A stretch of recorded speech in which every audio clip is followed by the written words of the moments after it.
We love moving the animals. We love growing food for people. We love having that interaction. And I think as farmers, we have to do what we love.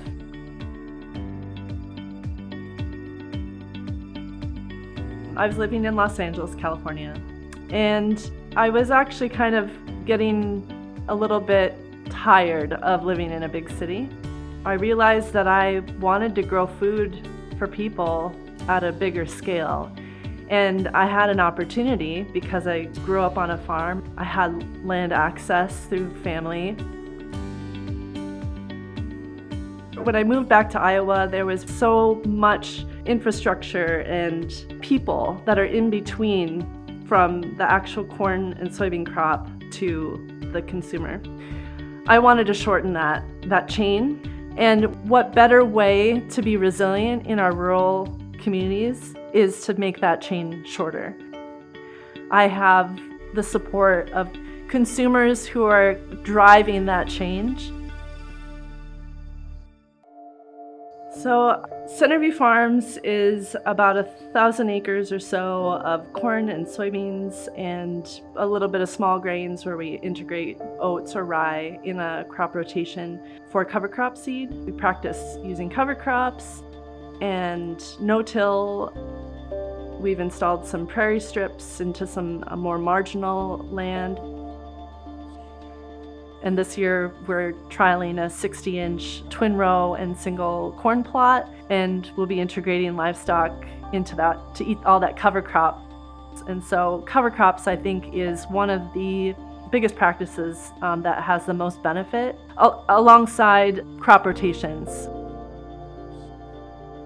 So the evolution of Joya Food and Fiber Farm really started with us transitioning from conventional to organic.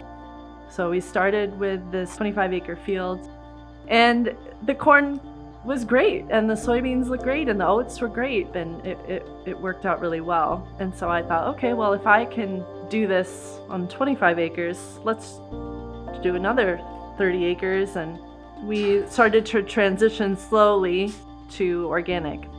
In our crop rotation, we have 2 or 3 years of perennials. We use that for biological weed control.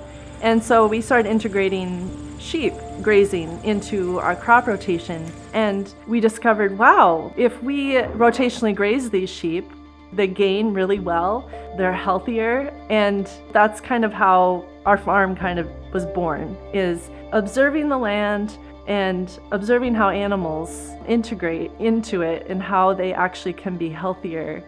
And so learning about crop rotations and integrating livestock, there's a lot happening that is really beneficial to the soil and to the air and to the water. With Wendy's farm and Joya Food Farm, she's doing a few things that I've had to look into and read and research. Sometimes we find out that she's ahead of the curve, trying to practice that hasn't been adopted and hasn't been rolled out yet. The Silvopasture was one that was really new to me, trying to work through planting trees, but also trying to keep, the cows and the sheep off of the trees while they develop. So Silvopasture is highly beneficial for livestock farms because 1, it provides natural shade. 2, it's also eventually a lumber source. 3, the trees and the tree roots can really be beneficial to the soil health of that area. Also, we have a creek that flows through our farm. For years and years, it was overgrazed. So that's where we started in planting trees. It helps hold all that soil around the stream bank. Her prescribed grazing or rotational grazing, adaptive grazing, it's a great practice, provides great conservation benefits. It's really been an amazing journey of watching those trees grow and develop, the wildlife, the habitat that's created there. We're really seeing life come back to the land, and it's one of the most beautiful things I've ever witnessed. So I learned about kernza, that it was a perennial grain, that it could be used for food in lieu of annual wheat flour. So you plant it once, you can harvest the grain for a few different years, and you can graze it. Kernza's breeding program is monumental in terms of what it can do for the soil. I envision Kernza to be a third crop in a conventional crop rotation. Just think about the benefits, what that would do for everyone, for people, for rural communities.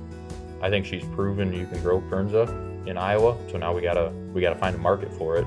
Having a crop that doesn't need as much inputs like Kernza is definitely causing them to look at different options.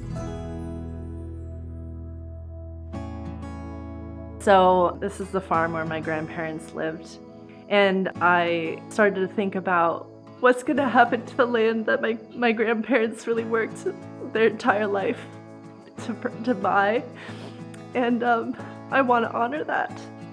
That in itself was a really powerful motivator.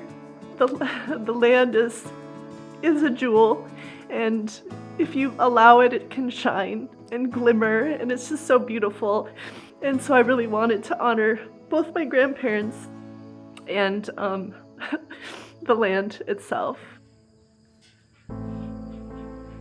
When I learned that I won the Sand County Foundation Award, I was very surprised because there are so many wonderful people that are doing conservation at a scale that is really amazing. And so it really is humbling to win the award.